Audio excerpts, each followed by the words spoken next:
Hi everyone! Good morning! I'm back! This is Sam Brusas and welcome back to my YouTube channel. Oh my gosh! This is it guys. Pag-uusapan naman natin ngayon. Reaction natin dito sa naganap na Mr. Supranational 2025. Ano ang status ng panlaban natin dyan? Yan ang pag-uusapan natin ngayon. But before anything else, hello Philippines and hello beautiful people! Mabuhay! Kamusta kayong lahat? Sana lahat po kayo ay okay at safe ngayong araw na ito. At syempre sa lahat naman ng mga bago nating subscribers dyan, hello po sa inyo lahat. Maraming salamat guys sa pag-subscribe ninyo. Syempre dito sa channel ko. At syempre sa lahat naman ng makamamasam dyan na laging sumusuporta dito. Araw-araw, lagi-lagi. Maraming salamat guys sa inyo lahat. Syempre usapang Mr. Supranational tayo ngayon. Ayan nga, so naganap na rin ang preliminary competition ng Mr. Supranational. So, kamusta naman si Kenneth Cabungcal? Ano ba, tingin ba ninyo? Makakarating ba siya sa top 5? Well, ako, para sa akin, maganda naman ang ipinakitang performance ni Kenneth Cabungcal. Napakagwapo ni Kenneth. Kung titignan mo talaga, boy next door ang dating. Diba? So, yon. So, tama lang sa akin yung kanyang yung kanyang katawan, and then of course yung mga ginamit niya rin ng materials katulad na lang ng suit na suot-suot niya na talaga namang bumagay sa kagwapuhan niya. Pero ang tanong, umobra ba ang performance ni Kenneth sa mga kalaban niya dito sa Mr. Supranational? Ayun talaga, medyo doon lang tagilid tayo doon kasi ang dami naman talagang magagaling na kandidato at kandidata dito, di ba? So, iba talaga yung labanan ngayon dito sa Supranational, medyo matindi. Magaling si Kenneth Cabungcal, kaya lang parang feeling ko hindi umuobra yung galing niya sa ibang kandidato. Dahil yung mga kandidato dito talagang mga palaban din naman. Aminin naman natin na medyo mahirap at masikip ang top 10 para sa mga lalaking naglalaban dito sa Mr. Supranational. Aminin natin yan. Kaya yung chance natin na makapasok doon sa top 5, medyo nahihirapan talaga tayo ng bonggang-bongga. Diba? So yun. So doon talaga medyo parang ang hirap kumabog kasi ang dami talagang magagaling. At doon talaga medyo natatakot tayo para kay Kenneth. Hindi natin sure kung makakarating nga ba siya sa top 5. Pero siguro, ang the best na gawin na lang natin talaga kay Kenneth ay magtiwala tayo sa kakayahan niya. So, kasi hindi din natin alam kung ano nga ba ang hinahanap ng mga hurado. Baka malay naman natin, isa si Kenneth sa mga napipisil nila, di ba? So, yun. So, pero kasi, ano ba ang nakikita natin problema kung bakit hindi talaga si Kenneth kumakabog? I think yung pasarela ni Kenneth. Yung the way kung paano niya i-present yung sarili niya. Sabi ko nga, parang ang nakikita ko sa kanya si Tanggol. Si Tanggol kung paano maglakad. Hindi siya yung pang modelo na datingan. At saka, ewan ko, basta may something wrong. Sabi nga nung iba, sana daw ang ipinadala daw natin ay si Kurt Bondat. Totoo naman, ayan din isa sa mga naisip ko na dapat siguro ang pinadala natin dito si Kurt Bondat para talaga kabog na kabog. Kasi syempre yung tindig ni Kurt, yung kagwapuhan ni Kurt, kayang sumabay sa mga nagkukumpit dito sa Mr. Supranational. Kumbaga, yung lakas ni Kurt, parang hindi nila basta-basta makakabog. Dito kasi ang nangyayari kasi, yung lakas ni Kenneth, nakakabog siya ng mga kapwa niya kandidato. And then, sino-sino ba yung mga kandidato na nakikita natin na talagang matinding kalaban ni Kenneth dito sa kompetisyon? Siyempre, nandiyan si Mr. Colombia na talaga naman grabe. Iba din yung tangkad, iba din yung presentation niya, no? Kung paano maglakad, and then napakagwapo niya doon sa formal wear nila. Kaya sabi ko, ay nako, si Colombia, isa dito sa mahigpit na kalaban talaga ni Kenneth dito sa kompetisyon. Andiyan din si Peru. Nako, si Peru, ang linis-linis din ng dating. Sobrang para siyang si Superman ang dating sa akin. And then, nandiyan din si India. Si India, iba din ang ni India, charisma ni India. Sabi ko nga, para lang to si Tarzan, pero yung kagwapuhan niya talaga, oh my gosh, pang modelo, pang Mr. Supranational talaga. And then, nandiyan din, syempre, si Nigeria. Si Nigeria, oh yung grabe ang ganda ng lakad ni Nigeria doon sa swimwear, nila, di ba? sobrang ang ganda ng tindig, sobrang panalo. And then, nandiyan din si Vietnam. Si Vietnam, palaban din ang Vietnam ngayong taon na to. At nakita naman natin na umaarangkada din talaga ng bonggang-bongga ang pambato ng Vietnam. Nako, hindi rin mawawala si Curaçao. Yes, Curaçao. Palaban din ang Curaçao. Palaban yung babae nila, palaban din yung lalaki. And then si Korea. Nako, si Korea naman, napakagwapo doon sa white suit niya. Akala mo ikakasal siya sa akin. Charot. Hindi, in fairness, appreciation si Korea. Czech Republic. Nako, si Czech Republic, isa dito sa mga tinitignan natin yung galawan dito. Saka si Malta.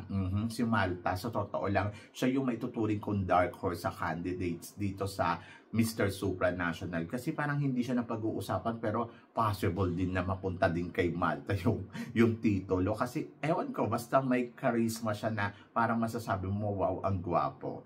And then, syempre, hindi mawawala dyan yung mga matitindi katulad ni Netherlands. Nako, si Netherlands. Actually, si Netherlands parang soso yung laro eh. Pwedeng yes, panalo, pwedeng hindi.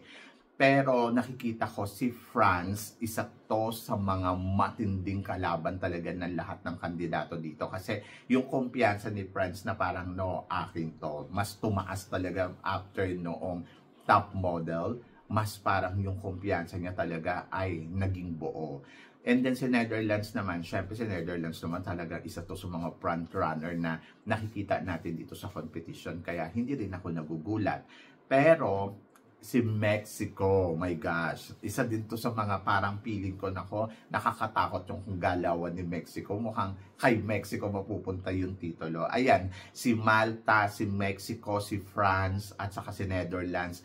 Ayan yung mga parang inaabangan ko. Tapos, ang laro din ni Indonesia. Hindi mo din matatanggi talaga na magaling din talaga yung pambato ng Indonesia na lalaki kasi parang yung charisma niya. Hindi siya ganun kagwapuhan pero alam mo yung may angas talaga yung dating. Pero syempre looking forward tayo kung ano nga ba ang ipapakita talaga dito ni Kenneth Cabungcal, and then of course wish all the best pa rin naman talaga kay Kenneth. Si Kenneth sa totoo lang, isa siya sa mga makukonsider mo rin naman na malakas na kandidato. Kaya lang ang nagiging problema lang talaga kapag dumating na tayo do sa performance nung iba, so medyo doon tumatagilid si Kenneth kasi sa sobrang dami na ang gaganda ng tindig. Hindi ko alam kung ano yung problema kay Kenneth. Para kasi siyang kuba na parang ang bilis-bilis maglakad. Yung alam mo ano nga si Tanggol, yung susulong ng yung parang ganon.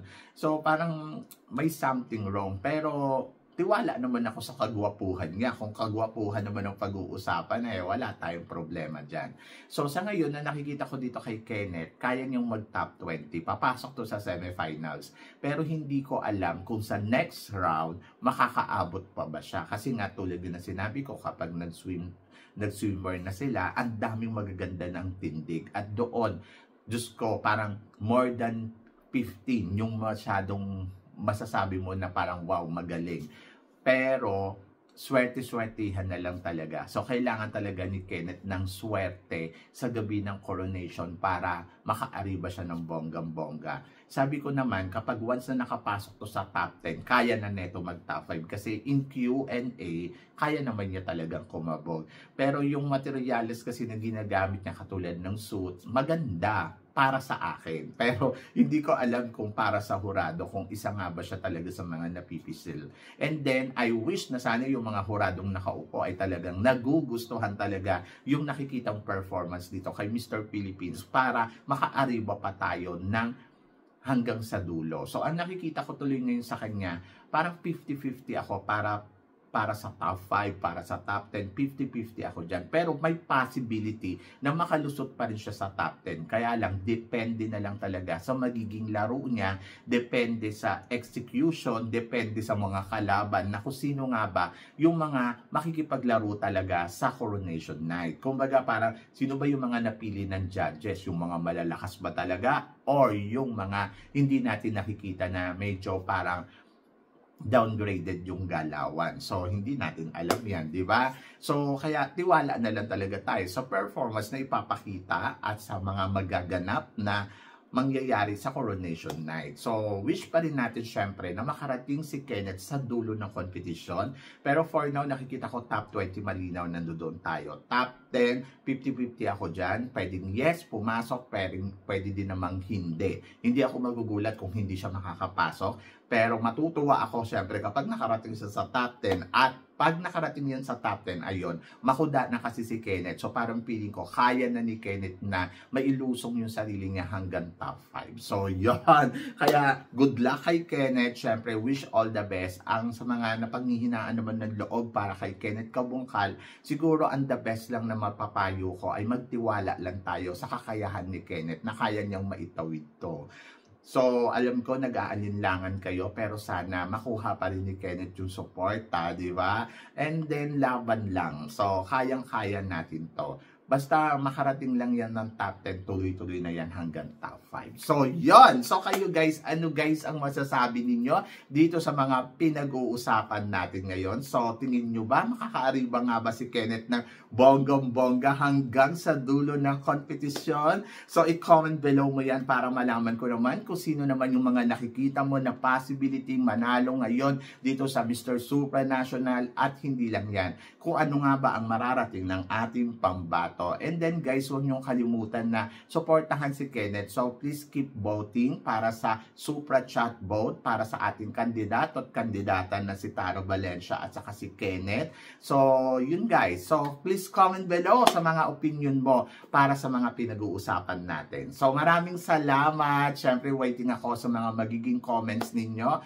At yon, excited ako sa anong mga sasabihin ninyo dyan. So yon guys, maraming salamat sa inyong lahat sa suporta at pagmamahal na binibigay ninyo syempre dito sa channel ko.